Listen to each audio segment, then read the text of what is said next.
Well, there are fewer and fewer places people can light up these days. Bars and restaurants are off limits. Even city parks are going smoke-free. And now some people are being told they can't smoke where they live. Here at Roosevelt Towers in Cambridge, outdoor smoking will soon become much more common. That's because last fall, Cambridge adopted a ban on smoking inside public housing. There are many, many residents who don't smoke who are currently subject to dangers of secondhand smoke, and we felt like in the interests of the health of all of our residents, this was the right move for the Housing Authority.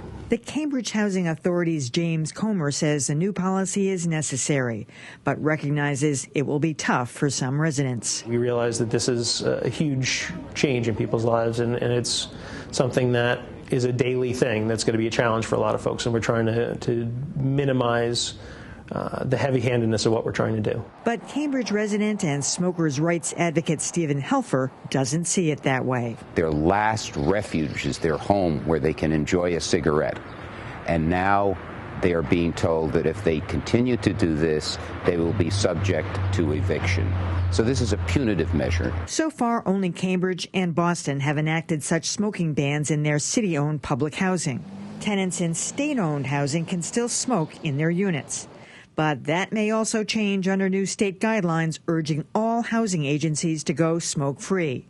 Helfer says such bans are unfair. When a habit becomes associated with the poor, as it has become, more and more punitive measures are taken. So I don't think this is meeting any public health need. I think this is a way of discomforting people who smoke. Although some smoke-free efforts have targeted both public and private housing, Helfer argues that those in public housing are easy targets. Public housing is the low-hanging fruit. These people have even less rights than people in private housing, so it's easier to impose this. But CHA's James Comer insists the ban is not targeting behavior, nor will it screen out potential applicants who smoke. That's a personal choice that people can make for themselves. We're just saying it's gotten to the point where we feel it's not in the best interest of all of our residents, in the best interest of their health, for folks to be smoking on CHA property. CHA's smoking ban won't be implemented until August. Whether the rest of the state's public housing agencies soon follow suit remains to be seen.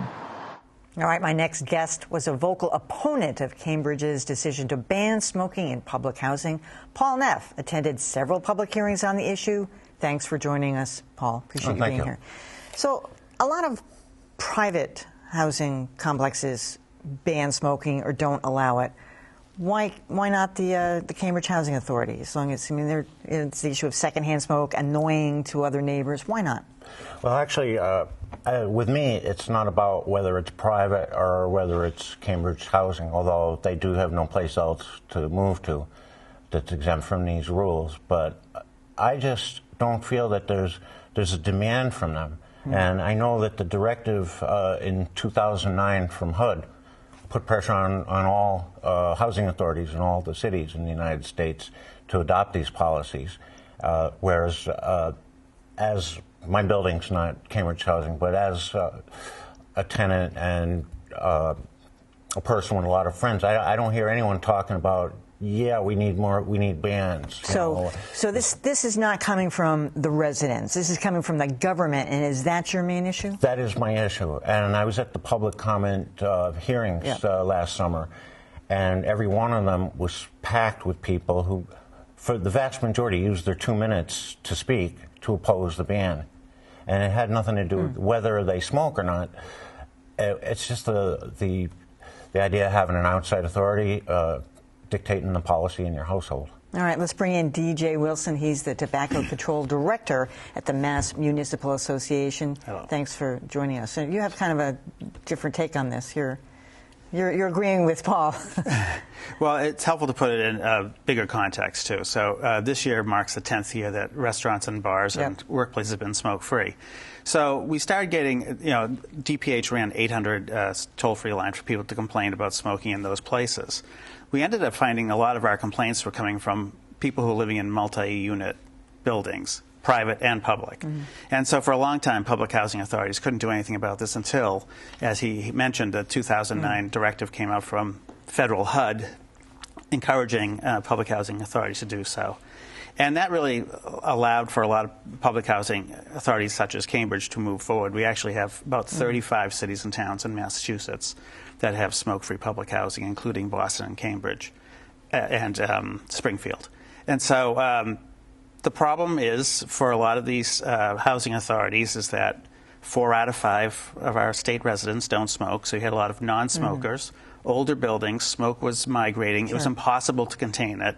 And then HUD really gave them the ability to move forward. And then, as you mentioned earlier, the state's level of HUD, DHCD, also came forward and said, yes, it's a good thing to do.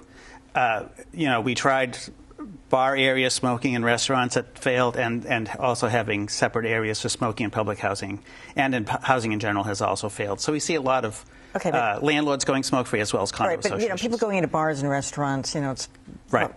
Private institutions, they're paying their own money. People in these housing complexes are getting state benefits. Correct. So why can't the state make the rules? The state could make the rules, but it traditionally is a local option. In this case, the city, Cambridge. Okay. So what I'm getting at is, what's wrong with the city of Cambridge saying this is how we're going to operate this? Oh, there's nothing wrong with it.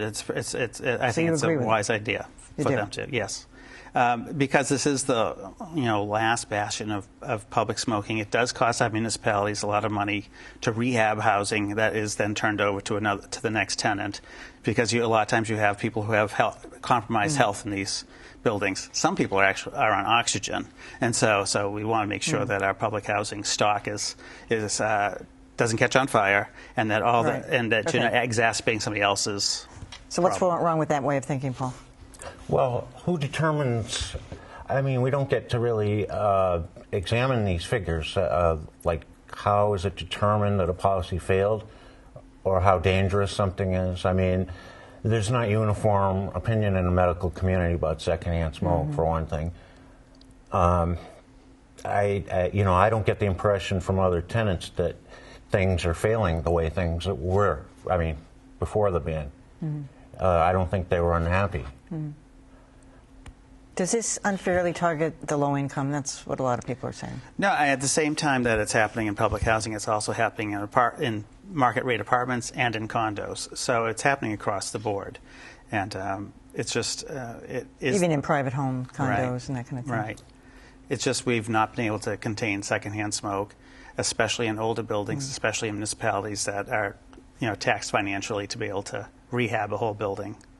And so the easiest thing and the healthiest thing has been to go smoke-free. All right. I'm not a big band person myself, but all right. Paul Neff, thanks for coming. Okay. All right. DJ Wilson, thank you.